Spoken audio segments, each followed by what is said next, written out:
ঐতিহ্য এবং আধুনিকতা উভয়কেই মূল্যায়ন করে আমরা এমন একটি সমাজ তৈরি করতে পারি যা ভবিষ্যতের দিকে তাকিয়ে অতীতকে সম্মান করে। মা শারদা তিনি নারীর ক্ষমতায়নের প্রচারের পাশাপাশি নম্রতা, নীরবতা এবং আত্মত্যাগের ঐতিহ্যগত ভারতীয় মূল্যবোধকে মূর্ত করেছেন।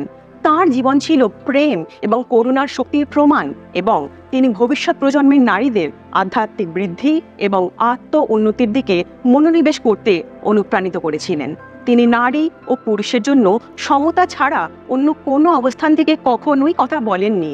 তার কর্ম এবং শিক্ষার মাধ্যমে তিনি দেখিয়েছেন যে ঐতিহ্য নারীর ক্ষমতায়ন ও উন্নতির সাথে সহাবস্থান করতে পারে। মা শারদা এবং ভগিনী নিবেদিতা উভয়ে দেখিয়েছিলেন যে সাম্য ও ক্ষমতায়নের আধুনিক আদর্শকে গ্রহণ করার সাথে সাথে ঐতিহ্যগত মূল্যবোধকে সম্মান করা সম্ভব।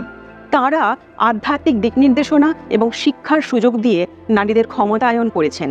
এইভাবে আরও ভারসাম্যপূর্ণ এবং ন্যায়সঙ্গত সমাজের পথ প্রশস্ত করেছেন।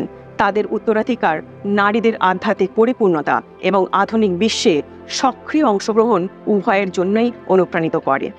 মা শারদা দেবী এবং ভগিনী নিবেদিতা ছিলেন দুজন প্রভাবশালী ব্যক্তিত্ব যারা ঐতিহ্য ও আধুনিকতার মধ্যে ভারসাম্য বজায় রাখতে সক্ষম হয়েছিলেন, বিশেষ করে তাঁদের সময় নারীর ক্ষমতায়নের প্রেক্ষাপটে। মেয়েরা নিজেদের দাবির জন্য অবশ্যই লড়তে পারেন, কিন্তু নিম্ন মানসিকতার পরিচয় বহন করে এমন কোনো কিছুই শ্রেয় নয়, সেটা পুরুষই হোক বা নারীই হোক। কিন্তু এটাও আমাদের খেয়াল রাখা উচিত কোনটা স্বাধীনতা আর কোনটা স্বেচ্ছাচারিতা। যখন কোনো কিছুকেই স্বাধীনতার নামে স্বেচ্ছাচারিতায় ব্যবহার করা হয়েছে, পরিণাম সবসময় খারাপই হয়েছে। ব্যক্তিগত মতামত পরস্পরের থেকে ভিন্ন হতেই পারে, যেমন এথিক্স আর মোরালিটি। এথিক্স সম্পূর্ণ ব্যক্তিগত আর মোরালিটি সর্বসাধারণ।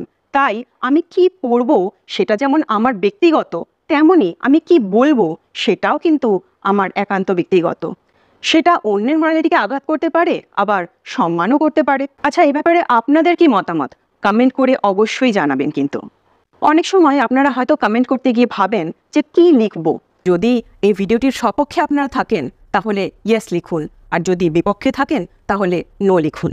ভগিনী নিবেদিতা নারী শিক্ষা ও ক্ষমতায়নের ক্ষেত্রে এক উল্লেখযোগ্য ব্যক্তিত্ব। তিনি নারী অধিকার ও শিক্ষার রূপান্তরকারী শক্তিতে বিশ্বাসী ছিলেন। নিবেদিতা ভারতের নারী ক্ষমতায়ন আন্দোলনে সক্রিয়ভাবে অংশগ্রহণ করেছিলেন, সামাজিক রীতিনীতি এবং লিঙ্গ বৈষম্যকে চ্যালেঞ্জ করে। তিনি নারীদের ঐতিহ্যগত ভূমিকা অতিক্রম করতে এবং সামাজিক ও রাজনৈতিক ইস্যুতে সক্রিয়ভাবে জড়িত হতে উৎসাহিত করেন। তার শিক্ষামূলক উদ্যোগগুলি নারীবাদী নীতির সাথে যুক্ত ছিল, লিঙ্গ সমানতার উপর জোর দেয় এবং নারীর অধিকারের পক্ষে কথা বলে। পরিবর্তনকে আলিঙ্গন করা আধুনিক নারী এবং মেয়েদের দৃষ্টিভঙ্গি প্রায়শই ব্যক্তিগত অভিব্যক্তি এবং সাংস্কৃতিক অনুশীলনের বিবর্তনকে চ্যালেঞ্জ করে। ঐতিহ্য এবং আধুনিকতার মধ্যে ভারসাম্য বজায় রাখা একটি সূক্ষ্ম প্রক্রিয়া, যা সমসাময়িক জীবনের ইতিবাচক দিকগুলিকে আলিঙ্গন করার সাথে সাথে সাংস্কৃতিক ঐতিহ্যকে সম্মান করা এবং সংরক্ষণ করা জড়িত। এই ভারসাম্য অর্জনের জন্য আমরা কিছু উপায় অবলম্বন করতে পারি। ঐতিহ্যগত অনুশীলনের মূল্যবোধ এবং তাৎপর্য সম্পর্কে খোলা আলোচনা এবং শিক্ষাকে উৎসাহিত করুন।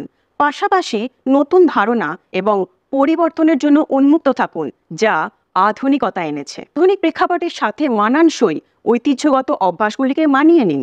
এর অর্থ হতে পারে সাংস্কৃতিক অনুষ্ঠান বা আচার অনুষ্ঠানের কিছু দিককে আধুনিকীকরণ করা, যাতে সেগুলিকে আজকের দিনে আরও প্রাসঙ্গিক এবং অ্যাক্সেসযোগ্য করে তোলা যায়।